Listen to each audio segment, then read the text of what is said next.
Gamit ang paputok, tila nagbabaril-barilan ang mga kabataan na nasa magkabilang panig ng creek sa Haro, Iloilo City.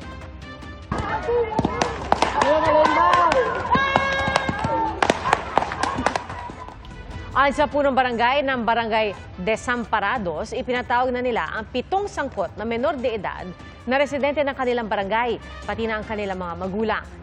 Bineberipika naman ng Barangay Bacau, Mandurriao ang iba pang sangkot. Ayon sa Iloilo City Police, mga paputok na thunderstick at magical shot ang ginamit ng mga sangkot. Pabalik na po sa Quezon City ang bride-to-be na halos 3 linggong nawala. Sa kahilingan ng pulisya, hindi na po namin ipapakita ang kanyang mukha. Sa Pangasinan po kasi natunton ang nawawalang bride-to-be. Sinundo siya ng kanyang fiancé at kapatid na lalaki. Hindi pa malinaw kung paano siya napadpad sa probinsya. Pero ang kwento raw sa kanila ng babae, may nakita siyang matandang lalaki na parang kahawig ng kanyang tatay. At doon daw siya humingi ng tulong at tinawagan ang kanyang cellphone. Noon na nalaman ng kanyang pamilya ang kanyang kinaroroonan. At bandang alas 9:30 ngayong gabi sila umalis pabalik sa Quezon City. Sobrang saya po, hindi lang halata sa mukha.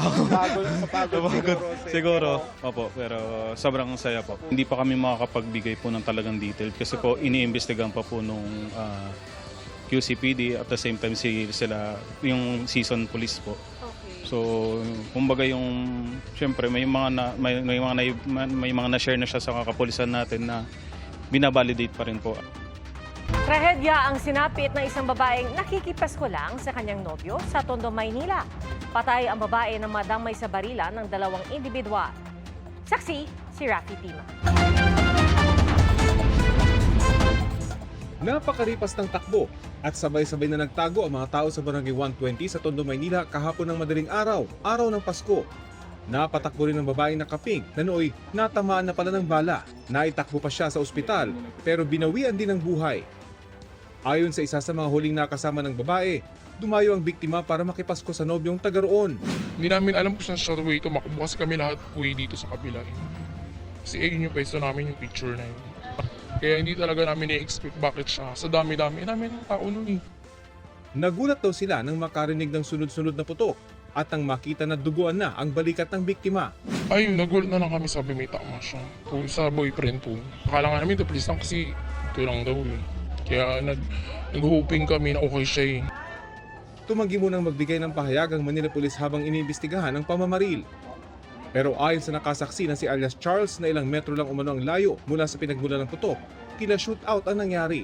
Narinig na lang po namin yung putok. Nasunod-sunod po. Akala po namin una paputok lang po na yung malakas lang po. Pero nung sunod-sunod na po, doon na po kami nataranta po lahat. Ang tama ng bala kita sa bahagi ng pader patungo sa direksyon ng biktima. Gayon din ang tama sa tricycle na nasa kabilang bahagi ng kalsada. Tinamaan ng ligaw na bala kung tinamaan dun sa ginawang pagbabarilan po ng 2 individual. Sa balikat po, kaya lang tumagos daw po ito sa may parte ng baga. Labis ang pagdadalamhati ng kasintahan ng biktima na hindi pa raw makausap ng maayos ngayon. Pero umaasa siyang mahanap ang nagpaputok ng baril. Meron naman po tayong pagkakakilanlan pero sa ngayon po patuloy pa rin po yung ating ginagawang investigasyon para matukoy po kung sino yung mga salarin na ito. May bata pa, may anak pa siya. Diba? Kaya yun, sana hoping po na mabigay yung justice na para sa kanya. Para sa GMA Integrated News, ako si Rafi Tima ang inyo. Saksi! Mga kapuso, maging una sa saksi. Mag-subscribe sa GMA Integrated News sa YouTube para sa iba't ibang balita.